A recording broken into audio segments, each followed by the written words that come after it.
Vamos voltar aqui, vamos voltando. Ainda falando sobre ética, né? Tive que cortar aqui um pouquinho. Dentro da nossa ética, eu sempre falo que o conhecimento é muito importante. Quem tem conhecimento reina, quem tem conhecimento tem liberdade. Isso a gente traz para a nossa vivência dentro do cotidiano.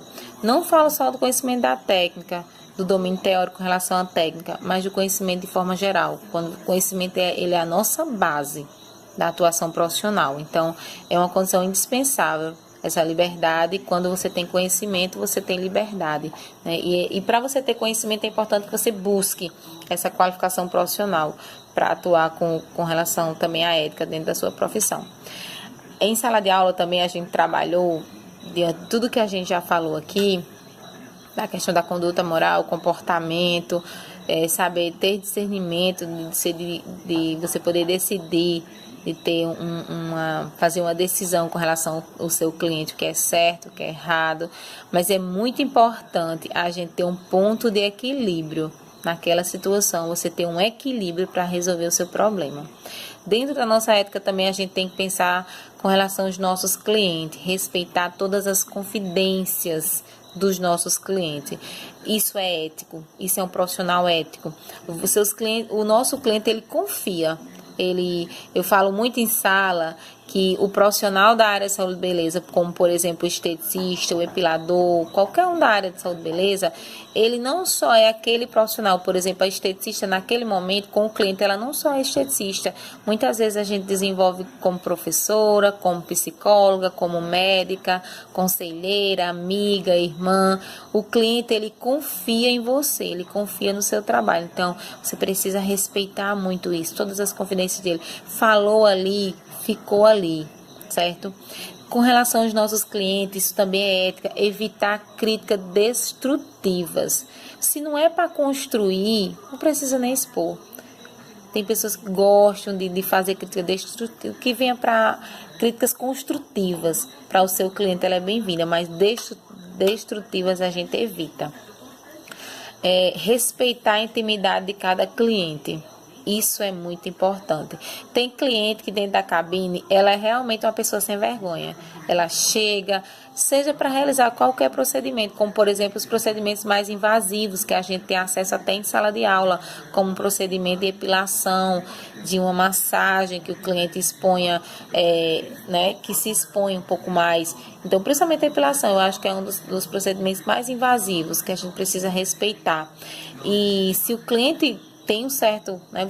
Mesmo que ele não tenha, tem clientes que chegam na cabine e já vai tirando a roupa. Mesmo assim, você coloca uma toalhinha, respeita o pudor da sua cliente, né?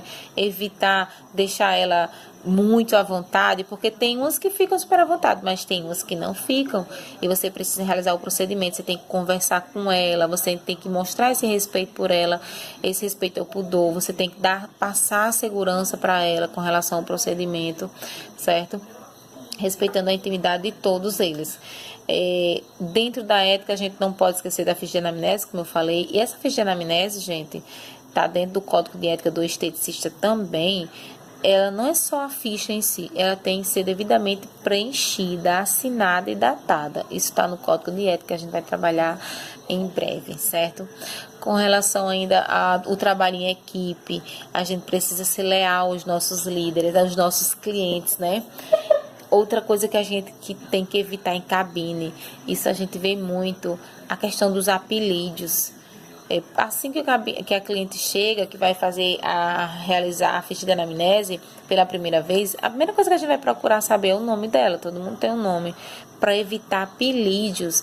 Às vezes a gente acaba com certos apelidos com a cliente, ou queridinha, flor, gata, alguns apelidos com relação a diminutivos, como Valzinha. Eu sempre falo em sala de aula que quando, por alguma situação que eu já vivenciei, quando alguém fala Valzinha, chega a arrepia, porque todo mundo tem o seu nome. E quando você faz diminutivo com a cliente, dá a impressão de falsidade. Nem sempre é, mas pode ser visto por esse lado. Então, para termos uma postura profissional, chama pelo nome mesmo da cliente. Ao preencher a ficha, você já vai saber o nome. Outro item que a gente traz para o nosso cotidiano: aceite suas responsabilidades, todas. desde um preenchimento da ficha, por exemplo, como a sua pontualidade. Se você fez algo que prejudicou a sua cliente, antes que ela venha até você, você vai até ela e assume o seu erro, assume aceita a sua responsabilidade ali dentro, que vai ficar melhor de resolver a situação, né? Assumindo as suas falhas. Claro que todo profissional enseja desenvolver um trabalho eficaz, não é isso? Com resultado, com a satisfação do cliente. Eu sempre falo que o cliente ele não é para sair satisfeito, ele é para sair altamente satisfeito, não é verdade? Então, assuma se você teve algum erro, porque às vezes você contorna a situação. Às vezes ele talvez não tenha gostado do procedimento, mas como você chegou junto, falou ali, pede desculpa, aconteceu assim, eu espero, porque pode acontecer, a gente trabalha com o maior órgão do corpo humano, que é a nossa pele, então cada um tem a sua, cada um a reflete de forma diferente, funciona de forma diferente, então às vezes você vai fazer um procedimento que você espera que saia de um jeito e sai de outro, e aí? Você assuma a responsabilidade. Expressar as nossas opiniões, como profissional. Às vezes a cliente, como eu falei, que a gente passa a ser psicóloga, médica, que a gente passa a ser amiga, então elas questionam muito, faz alguns questionamentos para você gerar sua opinião, porque como eu falei em sala, né, a gente falou desde o primeiro dia de aula, profissional da área de saúde e beleza, ele é uma referência, por isso que é amplo. Então, como você é uma referência, você é indagada por algumas coisas. Olha, o que você acha?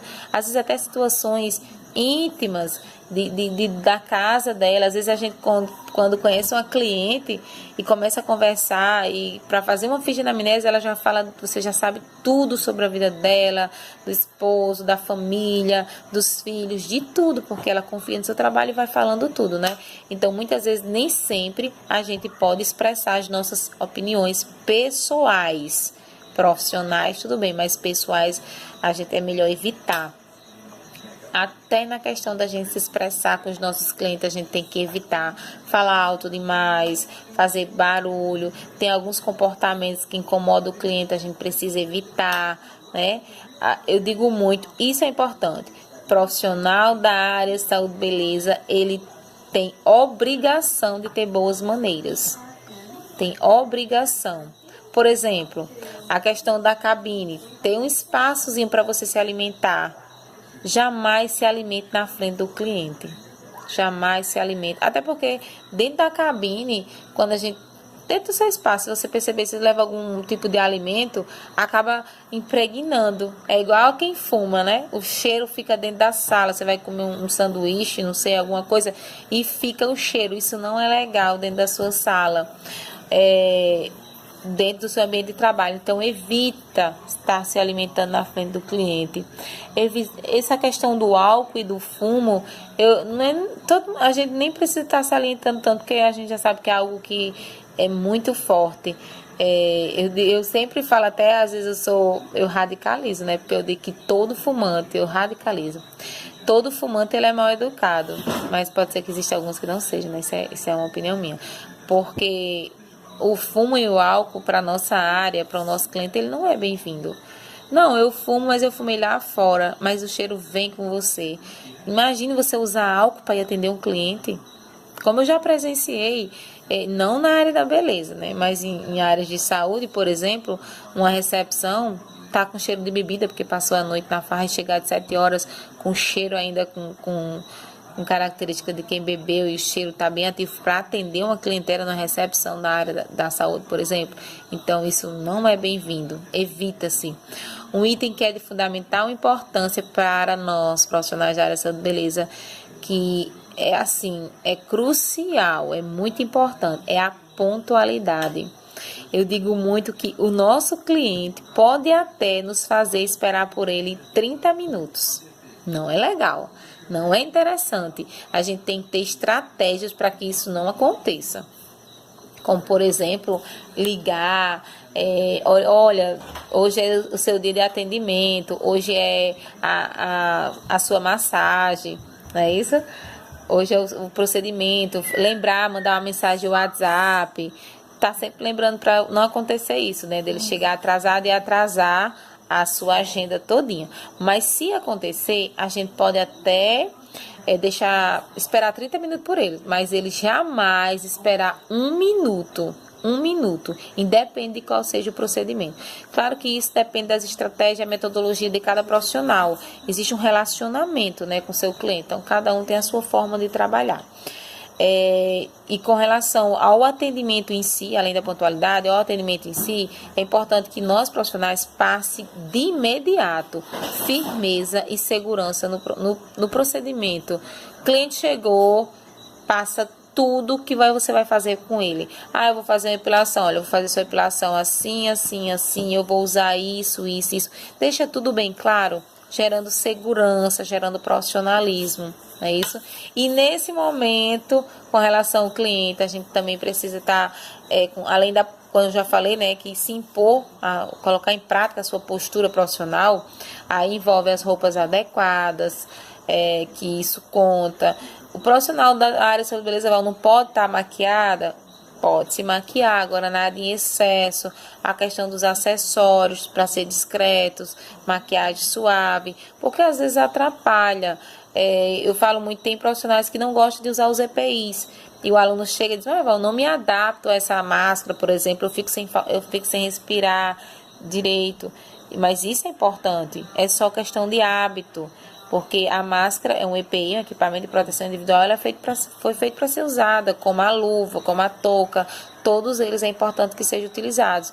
E não é que o profissional da área de saúde e beleza não pode usar acessórios, mas o excesso da maquiagem, o excesso dos acessórios não é interessante na nossa cabine, na nossa área.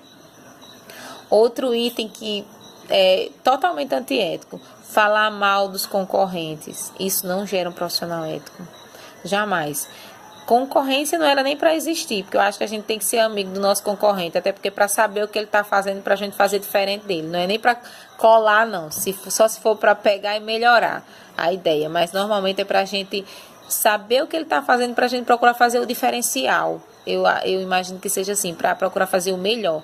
Então, jamais, nem para um colega de trabalho, dentro da cabine, dentro do salão, nem para um cliente. Jamais isso é para acontecer, falar mal de uma concorrente. Bom, e se a cliente chegar falando mal de um concorrente? A gente evita, corta o mal pela raiz, não quer nem saber qual foi o procedimento que ele realizou de forma errada. Isso não é interessante para a gente.